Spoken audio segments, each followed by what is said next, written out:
Randolph Scott, born George Randolph Crane in Orange County, Virginia in 1903, had a career in the entertainment industry that spanned over 30 years. Despite his privileged upbringing and private education at Woodbury Forest School, Scott was a talented athlete, excelling in football, baseball, and swimming. Scott's acting career began with a diverse range of roles in genres such as crime thrillers, comedies, romantic dramas, and adventure tales. However, he will always be remembered for his Western movies, where he played the tough, handsome, and upright hero. Over half of the 100 films he made in his career were Westerns. During the early 1950s, Scott was at the peak of his popularity and consistently ranked high in the box office ratings. In 1950, he was 10th, 8th in 1951, and 10th again in 1952 in the annual Top 10 polls. In conclusion, Randolph Scott's legacy as a Western movie hero will always be remembered. Despite his privileged background, he worked hard to establish himself as a versatile and successful actor in a variety of film genres. At the young age of 19, Randolph Scott answered the call of duty and joined the United States Army. He was stationed in France, serving as an artillery observer with the 2nd Trench Mortar Battalion, 19th Field Artillery Regiment. During his time in the Army, Scott honed his horsemanship skills and became proficient in the use of firearms. These skills would later prove to be valuable assets in his film career. After the war, Scott resumed his education, first at Georgia Tech and later at the University of North Carolina. He had aspirations of becoming a professional footballer, but a back injury prevented him from pursuing that dream.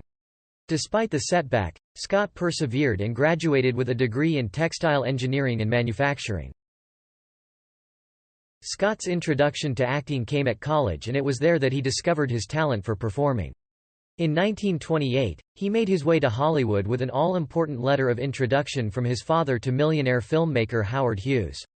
The letter worked wonders, and Scott was given a small part in a film called Sharp Shooters. This marked the beginning of a successful film career that would span over 30 years.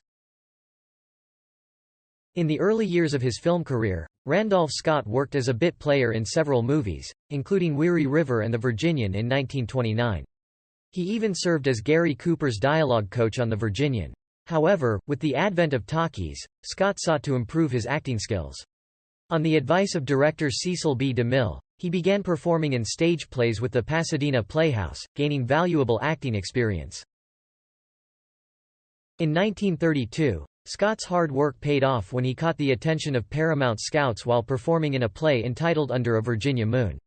Impressed by his performance, they offered him a contract and he finally became a movie actor. He began his career playing romantic leads, but it wasn't long before he found his true calling in Western movies. Scott began his Western apprenticeship with starring roles in a series of B-movies based on Zane Grey cowboy novels. He appeared in Wild Horse Mesa in 1932, followed by Man of the Forest, Sunset Pass, both in 1933, and Wagon Wheels and The Last Roundup, both in 1934. He continued to showcase his talent in Westerns with Home on the Range and Rocky Mountain Mystery, both in 1935.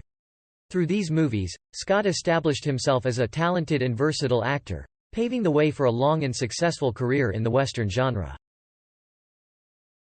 As Scott's acting career continued to develop, he took on a wide range of roles that showcased his versatility as an actor. In a surprising change of pace, he starred in musical films with Fred Astaire and Ginger Rogers in Roberta and Follow the Fleet in the mid-1930s. At the same time, he also appeared in the horror film Supernatural, co-starring with Carole Lombard. By the mid-1930s, Scott had honed his skills as an actor and was quickly becoming a recognizable star.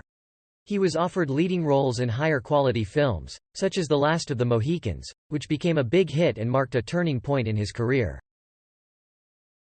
In 1936, Scott starred opposite Mae West in the film Go West, Young Man, and his rise to fame continued with the release of High, Wide and Handsome in 1937 with Irene Dunne. The following year, he starred in Rebecca of Sunnybrook Farm alongside Shirley Temple. Scott's contract with Paramount Pictures came to an end in 1938, giving him more control over the projects he took on.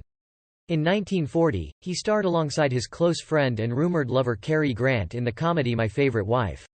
Throughout the late 1930s and early 1940s, Scott appeared in several war movies, including Coast Guard in 1939 and To the Shores of Tripoli in 1942, as well as Bombardier, Corvette K-225, and Gung Ho, in 1943.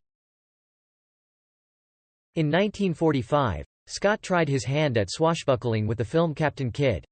The following year, he appeared in the comedy Mystery Home, Sweet Homicide. From then on, Scott focused on what he did best and dedicated himself to creating high-budget, color westerns. He even rode his stunning Palomino horse, Stardust, in many of these films. From the late 1940s through the 1950s, Scott's career reached its peak. He formed his own production company, Ranon Productions, and made several memorable films. He became known for his tough, hard-bitten screen persona, and was often seen tall in the saddle with a stoic demeanor that masked inner pain. This was a stark contrast to the light romantic roles he played earlier in his career.